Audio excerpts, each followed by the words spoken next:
¿Qué le parece si se pone de pie y abre su Biblia conmigo esta mañana para oír la palabra de Dios el día? Me llena de gozo oír esos testimonios. Ha valido la pena, ¿ah? Todos estos años aquí han valido la pena, de verdad que sí. Segunda de Pedro, capítulo 2, verso 20 al 22. Segunda de Pedro, capítulo 2, verso 20 al 22.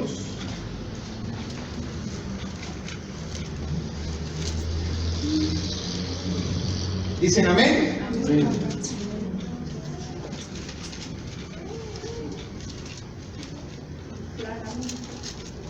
Segunda de Pedro, capítulo 2, verso 20 al 22 dice: porque si después de haber escapado de las contaminaciones del mundo por el conocimiento del Señor y Salvador Jesucristo, enredándose otra vez en ellas, son vencidos, su postrer estado viene a ser peor que el primero. Porque mejor les hubiera sido no haber conocido el camino de la justicia que después de haberlo conocido volverse atrás del santo mandamiento que les fue dado. Les ha acontecido lo de aquel proverbio verdadero: el perro vuelve a su vómito y la puerca lavada a revolcarse en el cielo. Padre, te damos gracias, te adoramos.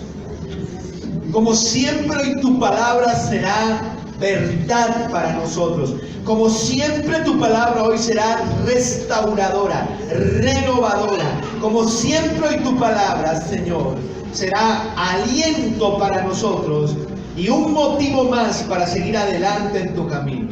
Queremos pedirte, Señor, que la uses nuevamente para transformar mentes, corazones y comportamientos en nuestras vidas. Y que me uses a mí también esta mañana. Con humildad te lo pido, Señor.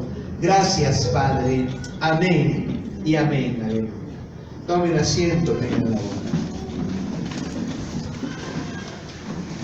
Hay en su cuaderno de notas, a usted que le gusta anotar, coloque este título: Perros y cerdos.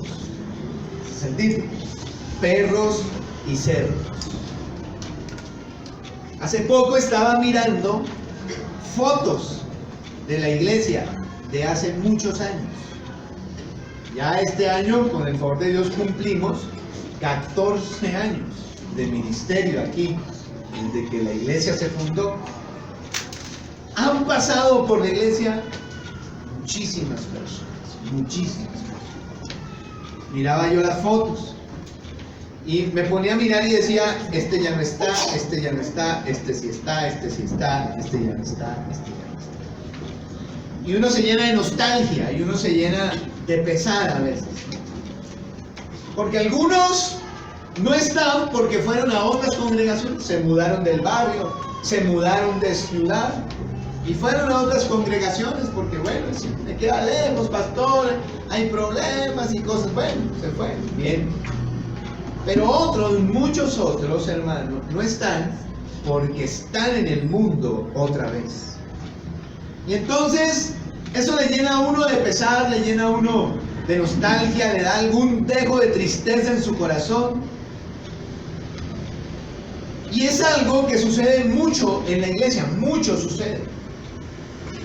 Yo diría, casi cada mes alguien decide volver atrás. Alguien decide volver al mundo.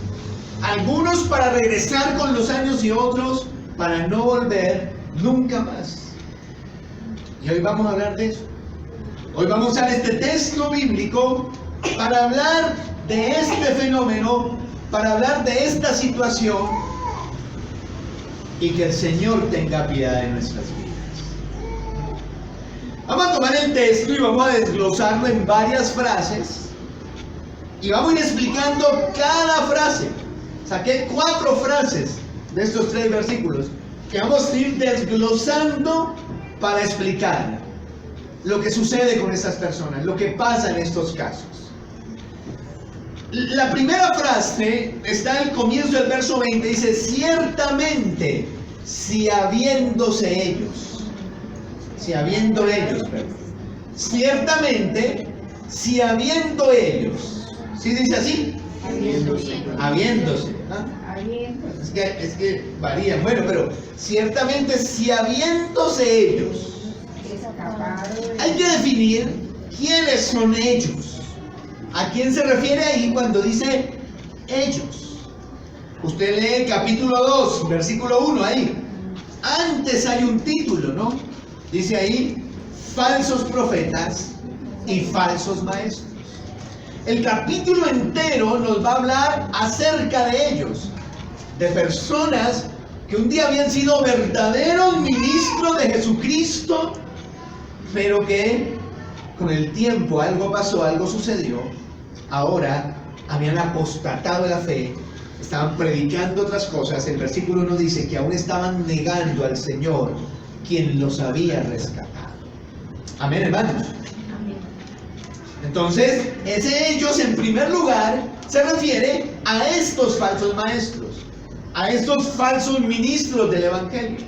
Todo el capítulo lo que hace es describirlos, dar características de cómo son, pero cuando llega al verso 14, entonces nos deja ver que hay otro tipo de ellos a los que se refiere este texto. El verso 14 dice, tienen los ojos llenos de adulterio, hablando de los falsos maestros.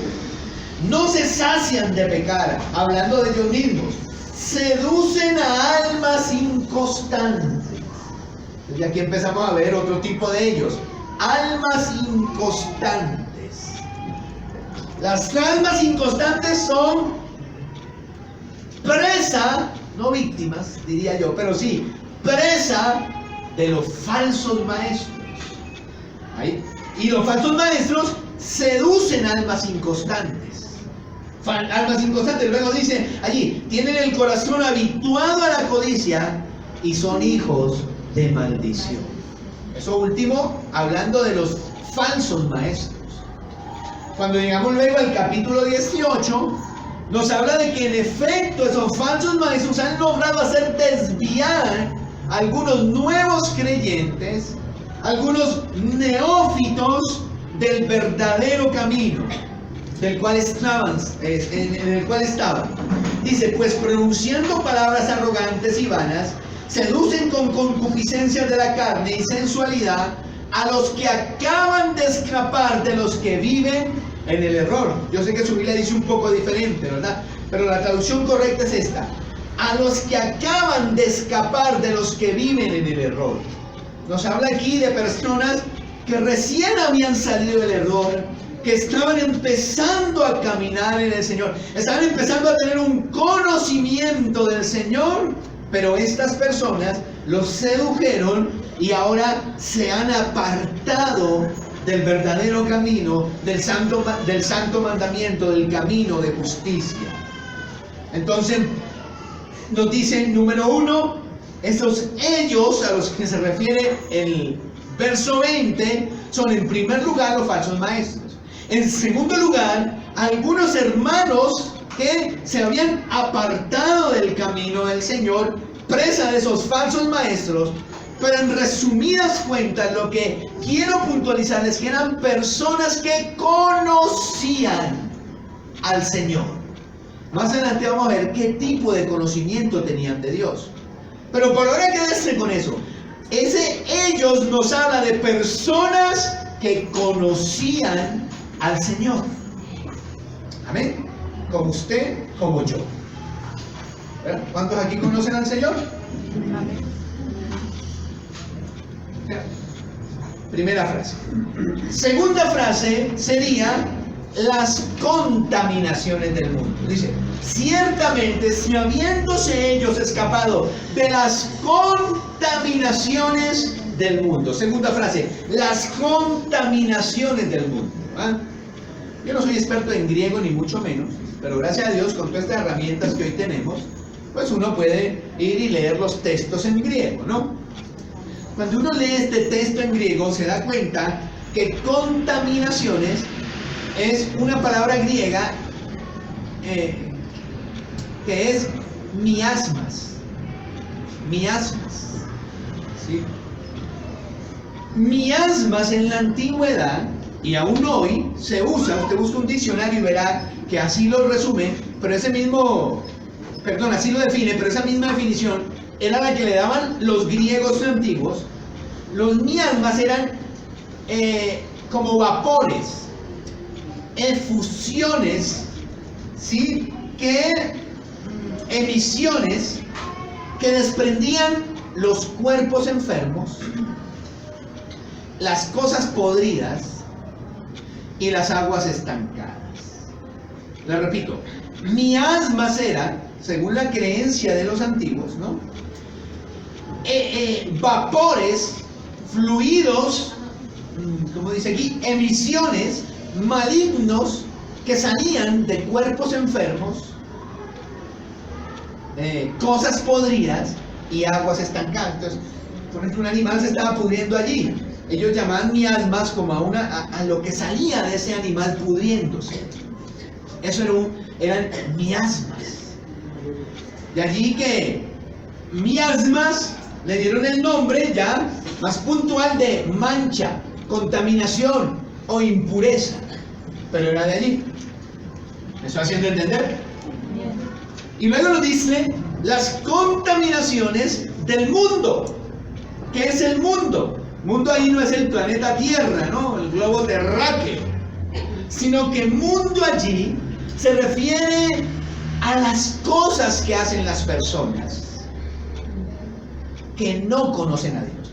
A sus pensamientos, actitudes, ideologías de todos ellos, de los que no conocen a Dios. El hombre que no se rige por la palabra, se rige por otros parámetros. Y esos parámetros son parámetros diabólicos, porque el diablo es el príncipe de este mundo.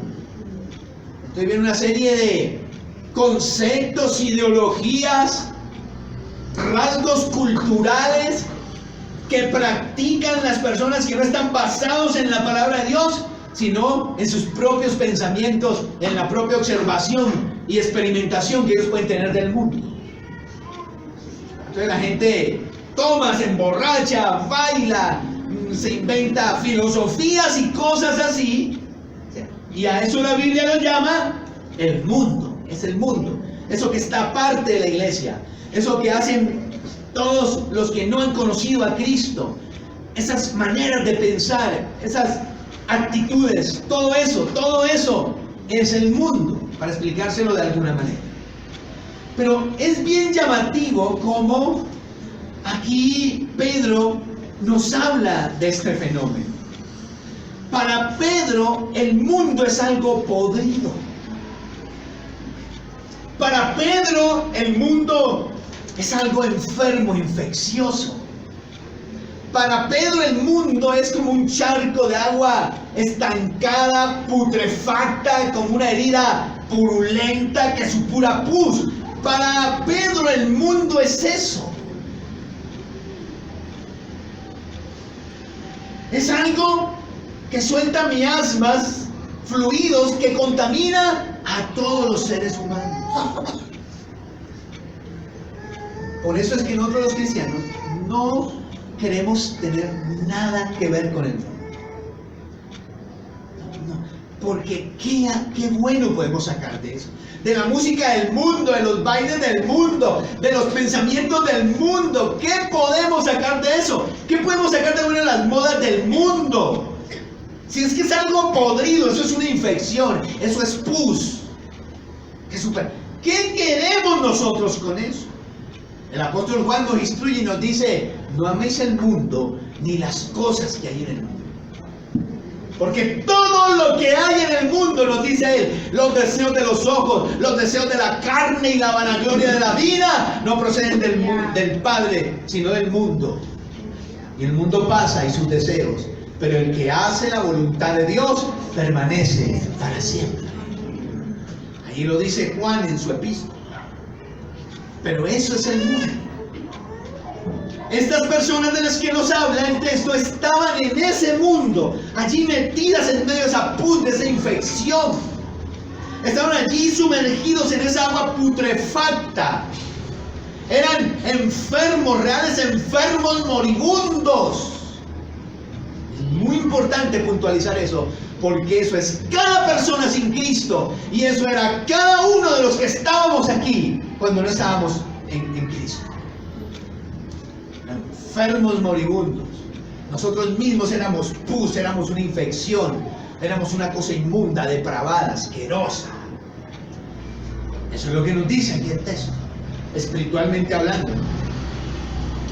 Espiritualmente hablando. Esa es la segunda frase. Entonces, si habiéndose ellos, 1, 2, escapado de las contaminaciones del mundo. ¿Cómo se escaparon? ¿Cómo era que se habían escapado? ¿Cómo es que uno llega a escaparse de esa infección, de ese muerto podrido, de esa pus? ¿Cómo es que uno llega a salir de eso? Entonces dice, por medio del conocimiento de nuestro Señor y Salvador Jesucristo. No hay otra forma. Olvídese de teorías, olvídese de técnicas, olvídese de superación personal. Nada en el mundo nos saca de eso, excepto el conocimiento de nuestro Señor y Salvador Jesucristo. No hay otra cura, no hay otro remedio, solo eso. Ahora, aquí vamos a ponernos un poco técnicos otra vez. Hay varias palabras para conocimiento en griego otra vez. Una muy común es gnosis. Usted lo ha oído, yo creo, porque por ahí andan los gnósticos todavía. Iglesia gnóstica dice, y conferencias de gnosis dice. Gnosis en griego es conocimiento, pero es el conocimiento teórico, el conocimiento que usted adquiere estudiando, leyendo, así. Ese es gnosis, conocimiento teórico.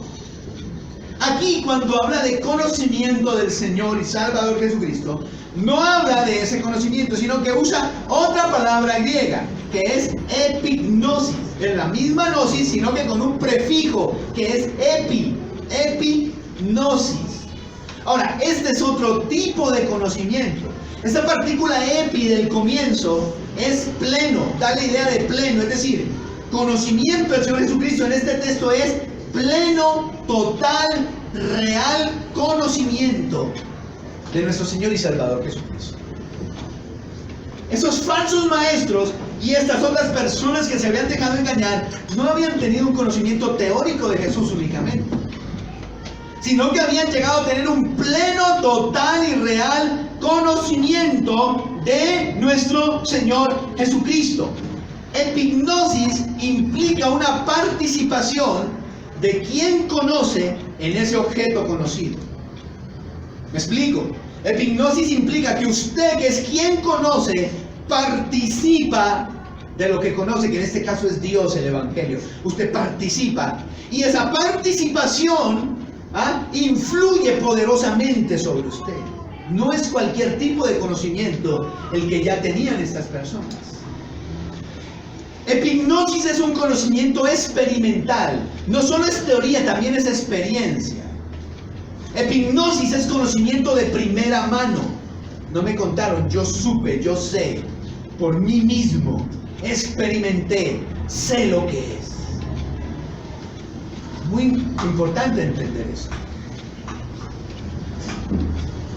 Porque hay personas que dicen que este texto no se refiere a verdaderos cristianos y a mí me queda muy difícil creer eso después de entender lo que es epignosis. Es más, Pedro usa esta palabra epignosis 4 veces y todas en esta carta, en la segunda de Pedro. Quiero que mire al menos 4 con la que ya vimos, 2 veces y esta 3. Vamos a verla. En segunda de Pedro 1:2. No sé si me explico, o sea, son 4 veces, vamos a mirar 3 veces como la usa como un sustantivo. Y después en el mismo texto la vamos a ver en su forma verbal, como un verbo. ¿Ya? Pero entonces mire, dice, gracia y paz os sean multiplicadas en el conocimiento de Dios y de nuestro Señor Jesucristo. Versículo 2, ahí utilizan epignosis, es la primera vez que la usan. Luego en el 3, fíjese lo que dice aquí él con relación a epignosis, en el verso 3. Como todas las cosas que pertenecen a la vida y a la piedad nos han sido dados por su divino poder, mediante el conocimiento de aquel que nos llamó por su gloria y excelencia. Figúrese que dice ahí, todo lo que usted necesita tener, saber, para vivir la vida cristiana, todo le fue dado. Todo. Usted está completo en ese sentido. Todas las cosas, dice, que pertenecen a la vida y la piedad nos han sido dadas por su divino poder. Todo lo que se necesita nos fue dado. Ahora, ¿cómo nos fue dado? Dice ahí, por su divino poder, ¿verdad? Pero luego dice, mediante lo que medió entre el poder de Dios y nosotros para darnos todo lo que necesitábamos para la vida y la piedad, fue la epignosis. Mírelo ahí, dice, mediante el conocimiento de aquel que nos llamó. Así lo recibimos. ¿Se fijan? Seguro le queda muy difícil. Y siempre está el debate, ¿no? El debate está, ¿se pierde o no la salvación? ¿Ah? ¿Será que se pierde o no la salvación? Eso es una cosa debatible, complicada, hay que mirar muchos textos bíblicos. Pero una cosa yo sí quiero decirle, puede que uno debata si se pierde o no la salvación, pero una cosa que es segura, que creen ambos bandos, es que hay que vivir en santidad. Y hay que buscar la santidad. Eso es incuestionable. Pero fíjese, estas personas habían escapado de la pudrición, si se dice pudrición, de la putrefacción, digamos, no diga pudrición, de la podredumbre del mundo, a través de haber tenido esta experiencia de conocimiento del Señor y Salvador Jesucristo, que es la única manera como uno puede escapar de eso. Solo a través de este tipo de conocimiento profundo, experimental de Jesucristo, es que usted llega a ser otra persona, a conocer a Cristo. Esa sería entonces nuestra tercera frase, ¿verdad?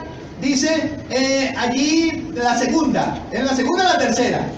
Contaminaciones del mundo, la tercera, por medio del conocimiento. Ahora viene la cuarta, enredándose otra vez en ellas.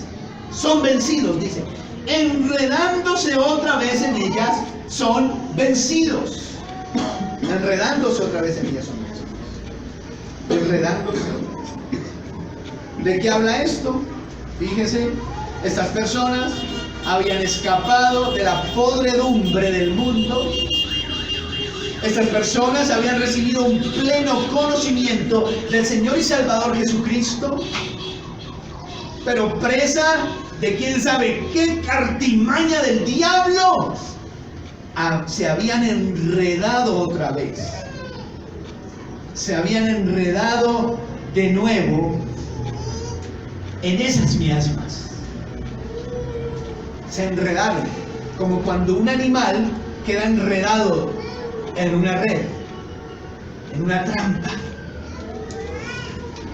Ahora, esta es la historia de tanta gente, pero de tanta gente. Inclusive pastores, líderes, gente que por años siguió a Jesucristo, gente que por años caminó con Cristo y de un momento a otro desaparecieron, ya no fueron más, se dejaron enredar otra vez en las miasmas del mundo. Esta es una situación bien triste. Ahora, por último, ¿por qué es triste la situación? ¿Por qué es triste? Porque esto no es que yo conocí a Cristo, me aparté y ya la hice. Esto no es la pelota de fútbol que uno tira para aquí y para allá. Esto no es el muñeco ese que uno despedaza, lo tira para acá, lo tira para allá, juega con él y después lo bota por ahí. Esto no es la mujer esa con la que jugué, le rompí el corazón y luego salí de su vida y la hice. Esto no es nada de esas cosas. Esto es serio.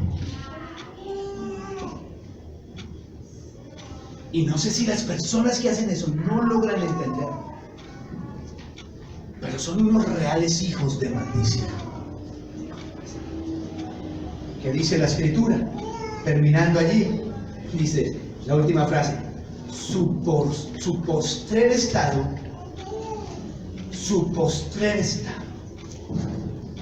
dice ahí. Pedro dice, figúrese, si una persona hace eso, tiene un juicio sobre su vida, tiene una maldición sobre su vida. Y es que su último estado viene a ser peor que el primero. Si conoció a Cristo enfermo, lo único que puede esperar es terminar peor de enfermo. Y si conoció a Cristo en medio de un problema familiar terrible, lo único que puede esperar es un problema peor en su vida.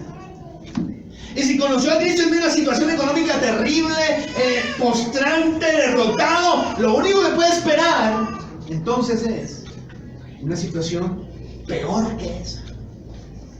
Su postrer estado viene a ser peor que el primero. Es gente que está bajo una maldición, porque este no es el balón con el que uno juega, este no es el muñeco con el que uno hace su casilla. Esto es serio. Cuando Pedro dice esto, está evocando unas palabras de Jesús que nos van a explicar por qué llega a pasar eso, por qué sucede eso, porque es que una persona va a quedar peor después de conocer a Cristo. Porque es que si conocí a Cristo siendo drogadicto y me aparto de Él, voy a terminar en el nivel más bajo de la drogadicción después. ¿Por qué? Entonces, cuando vamos al texto que evoca Pedro, podemos llegar a entender eso. Y quiero que lo leamos un momento. Está en Mateo capítulo 12, versículo 43 al 45. Mateo 12, verso 43 al 45. Dice, cuando el espíritu inmundo sale del hombre. Fíjate, aquí Cristo nos abre los ojos al mundo espiritual, algo que no podemos saber solo con nuestros sentidos físicos, sino que requerimos de esta revelación para saber qué es lo que pasa. Y dice ahí, cuando el espíritu inmundo sale del hombre, anda por lugares áridos buscando reposo y no lo halla. Entonces dice, volveré a mi casa de donde salí. Cuando llega la halla desocupada, barrida y adornada, entonces va y toma consigo otros 7 espíritus peores que él, y entran para habitar allí. Y el estado final de aquel hombre viene a ser peor que el primero. Ahí está la razón. Dios enjuicia a esas personas y usa a demonios para enjuiciarlos. ¿Qué sucede? Cuando usted recibe la epignosis, el pleno conocimiento, en usted se sucede una liberación. Porque usted era ciego, el diablo lo tenía ciego, dice la Biblia. Entonces usted pudo ver, usted, oh Cristo, la salvación, las cosas de Dios, usted pudo ver. Usted estaba atado, endemoniado. Y cuando usted conoce a Cristo, una liberación empieza a suceder en su vida. Demonios salen de usted. Demonios le desatan a usted. Le tienen que desatar, lo tienen que soltar, es lo que quiere decir. La esclavitud se va. Eso es lo que tiene que pasar. Porque de otra forma usted no puede convertirse. Eso sucede. Pero yo no torcí los ojos, ni boté babasa, ni me arrastré por el piso como una culebra. No importa que usted no haya sentido nada de eso. Le voy a decir una verdad. Usted recibió una liberación de poderes demoníacos el día que se encontró con Cristo. Amén. Y recibió conocimiento de Él. No lo dude. Porque la gente dice, no, es que yo no boté sangre, ni me encrispé, ni nada. Entonces, ¿cómo fue eso? No hay necesidad de eso. Dios obra, Dios tiene sus maneras de obrar. Pero ese espíritu, dice Jesús, anda por allí y se va, sale, se va. Bueno, suponga que no era un espíritu el que usted tenía, sino 2 y 3. Sale. Tal parece que la única manera que un espíritu haya reposos, tal parece según este texto, es en un cuerpo de animal o de hombre. Porque ahí dice que anda por el desierto buscando reposo y no lo encuentra. Pero aquí otra verdad, esos demonios siempre regresan. Siempre regresan a buscarlo a usted. Suponga que usted, cuando ese espíritu regrese, usted es un cristiano fiel, fuerte. No hay nada que hacer. Tiene que ir a seguirse buscando reposo por el desierto. Pero suponga que cuando ese espíritu regresa, usted está enredado en las miasmas del mundo otra vez. Supóngalo. ¿Y qué pasa? Hay demonios que son más malos que otros, que son más terribles que otros, que son más inmundos. Y ese espíritu que salió de usted sale y se va por el desierto y los busca y dice que vienen a habitar en usted. Y por eso las situaciones se complican. Las cosas tarde o temprano empiezan a cumplirse, como dice aquí. Porque hay gente que dice, yo llevo 10 años fuera de Cristo, nada me ha pasado. Tal vez es que ese demonio todavía no ha vuelto, pero le voy a decir una cosa, un día va a volver. Y que Dios tenga piedad de usted. Yo llevo 2 años, nada ha pasado, estoy rico en mi fiesta, en mi reggaetón, mi rumba, estoy echando marihuana otra vez, estoy en mis cosas. Nada me ha pasado, todo ha ido bien en mi vida. Gócelo mientras pueda, disfrúteselo mientras pueda, porque tarde o temprano va a regresar. Y si usted no está en Cristo, se trae 7 peores. Antes era 1, ahora van a ser 8. Y usted va a quedar peor que cuando conoció a Cristo en vida. Y esta es la historia. Esto sí que lo he visto yo. La gente viene, cree que las cosas de Dios son el baloncito con el que juegan, son el muñequito ese. Y van al mundo, otra vez uno los ve en la cantina, borracho, fornicando otra vez. Uno los ve en sus mismas groserías, en la podredumbre del mundo. Y a esos mismos después uno los ve en unas situaciones y en unas cosas que uno dice, la palabra tarde o temprano se cumple. Esto es serio. Este no es el muñequito. Y luego Pedro dice, mejor les hubiera sido no haber conocido. ¿Saben qué? Mejor que nunca usted hubiera estado sentado en una iglesia. Mejor le hubiera ido en la vida.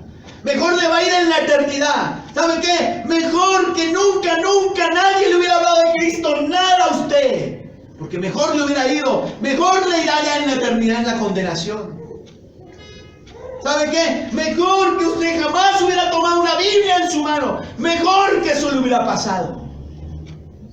Le hubiera ido mejor. Pero si usted ya conoció, usted no se zafa de esto de ninguna manera. Usted ya conoció.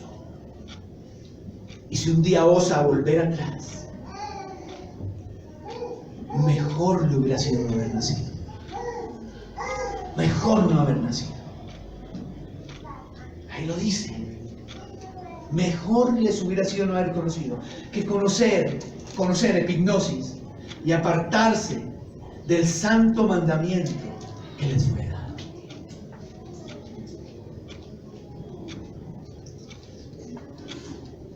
Así son las cosas.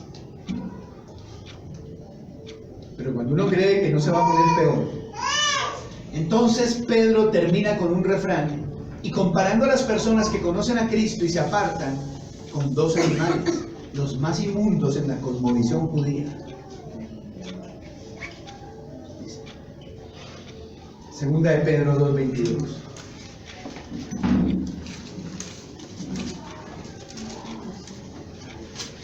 Segunda de Pedro 2:22.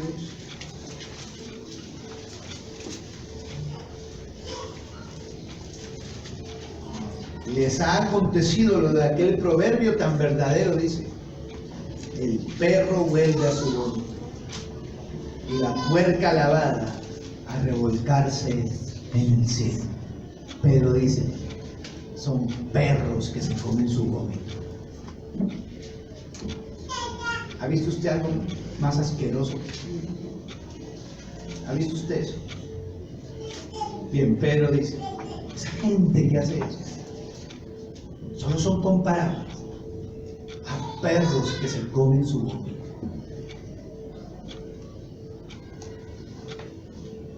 Y luego dice, la puerca recién lavada a revolcarse en el cielo, y a cerdos que después de ser lavados van y se revuelcan en la basura.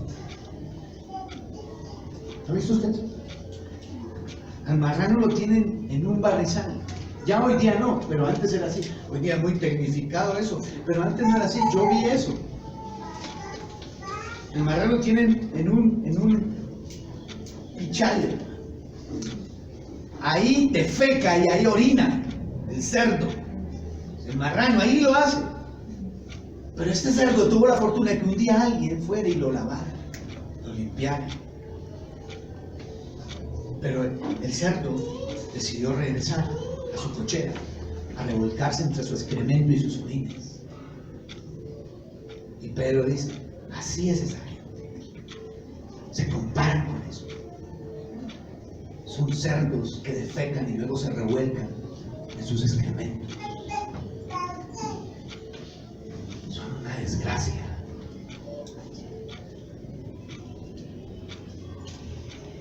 ¿Se fijan? Perros que se comen su vómito, cerdos que se revuelcan en su suciedad. Solo con eso se comparan, dice.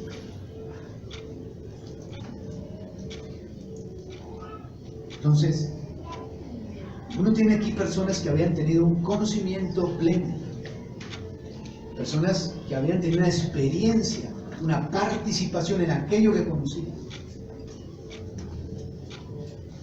Estaban escapando del error a través de ese conocimiento, estaban escapando de la podredumbre del mundo, de la infección purulenta, virulenta del mundo a través de conocer a Jesús. Pero un día, quién sabe por qué artimaña del diablo, decidieron dejar de seguir a Cristo, ir tras el mundo y sus banalidades y a satisfacer su carne. Porque es posible que eso pase, según este texto. Entonces Pedro les dice, ustedes tarde o temprano van a quedar peor, van a terminar peor.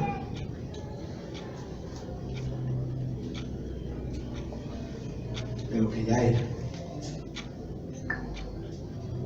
Dice, mejor que ustedes nunca hubieran conocido. Mejor que nunca hubieran tenido una Biblia en sus manos. Mejor. Son como perros que se comen su vómito y cerdos que se revuelcan en su excremento.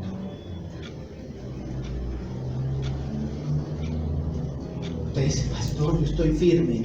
Pues el que crea estar firme, mire que no caiga.